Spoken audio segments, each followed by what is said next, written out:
महाशिवरात्रि का पर्व भी है, तो हम सब साथ में बोलेंगे जय महाकाल, जय जय महाकाल। अति सम्मानित मंच,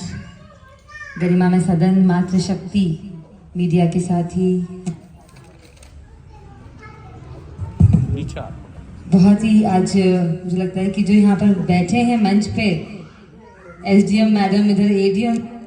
और हमारी महिला मोर्चा की अध्यक्ष हमारे साथ हैं, सभापति हमारे साथ है, मेरी पार्षद बहनें मेरे साथ हैं और सारी मातृशक्ति। मुझे लगता है कि आज ये बहुत ही गर्व की बात है कि मंच पे इतने सारी अच्छी पद पे सुशोभित होती हुई महिलाएं बैठी है, जो बहुत वर्षों का जो एक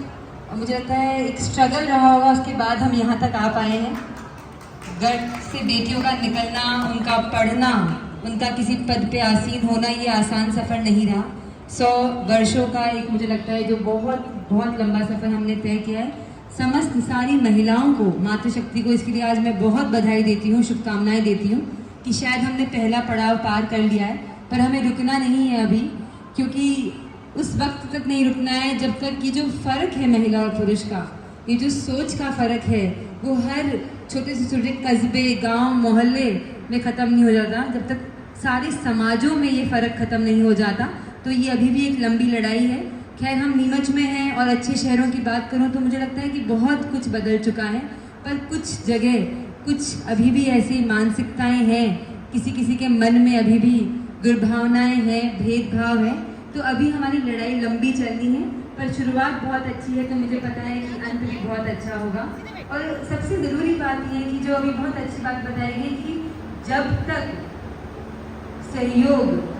घर के पुरुषों का नहीं मिलता महिलाओं को, और मैं इस बात को ऐसे बोलूँगी, जब तक महिलाओं का भी सहयोग पुरुषों को नहीं मिलता, इस समाज का, इस देश का, इस विश्व का सुयोजित तरह से चलना मुश्किल है। तो ये एक बैलेंस है जो हमें बिठाना है कि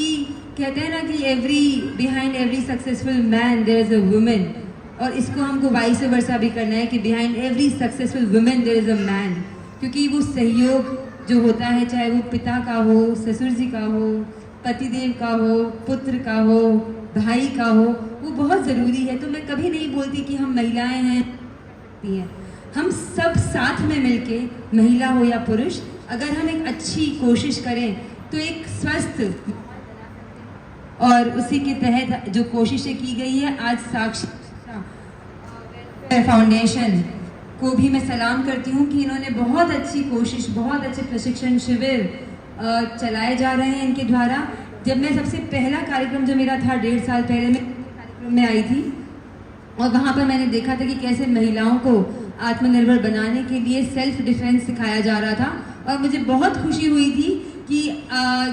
कभी ऐसा वक्त आया तो हो सकता है कि पुरुषों की भी रक्षा करने में, अपने अगर घर में बड़े भाई हैं या पिता हैं और कहीं कुछ ऐसी दिक्कत है, तो महिलाओं को कहीं ना कहीं जो कमज़ोर वर्ग मान लिया गया था, उस धारणा को बदलते हुए एक नई सोच को हमने जागते हुए देखा है कि महिलाएं सेल्फ डिफेंस सीखें,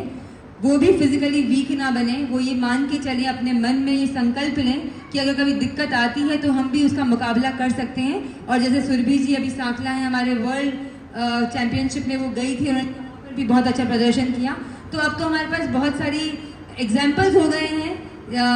आज चंद्रयान बनाना हो या खाना बनाना हो, गाड़ी चलाना हो या देश चलाना हो, ऐसा कोई काम नहीं रह गया जो महिलाएं नहीं कर सकती है। सबसे अच्छी बात यह कि कहीं कहीं ऐसा होता है कि पुरुष काम नहीं कर पाते, पर उसमें भी हम जीतती हैं। तो बाहर के काम हो या घर के काम हो, तो कोई फील्ड अभी बचा नहीं है। तो आज मन में बहुत प्रसन्नता है कि जब हमने अपनी दादी को या नानी को या मम्मी को एक कम स्ट्रॉन्ग पॉइंट पे देखा, जब देखा कि घर में उनकी बात या उनसे पूछ के डिसीजन नहीं लिए जाते थे, तब मन में लगता था कि अच्छा, बेटी होना क्या वाकई बुरी बात है। पहले बोला जाता था कि अगर कुछ कम अच्छे कर्म करते हैं तो आपको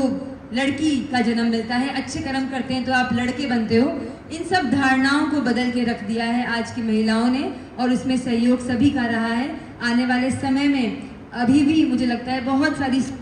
है, बहुत सारी कोशिशें हमारी बाकी हैं, तो हमें रुकना नहीं है, थमना नहीं है, हर दिन अपनी कोशिशें करते रहना है। और कोशिश इस दिशा में रहे कि हम लोगों को अच्छे काम करने हैं, देश को,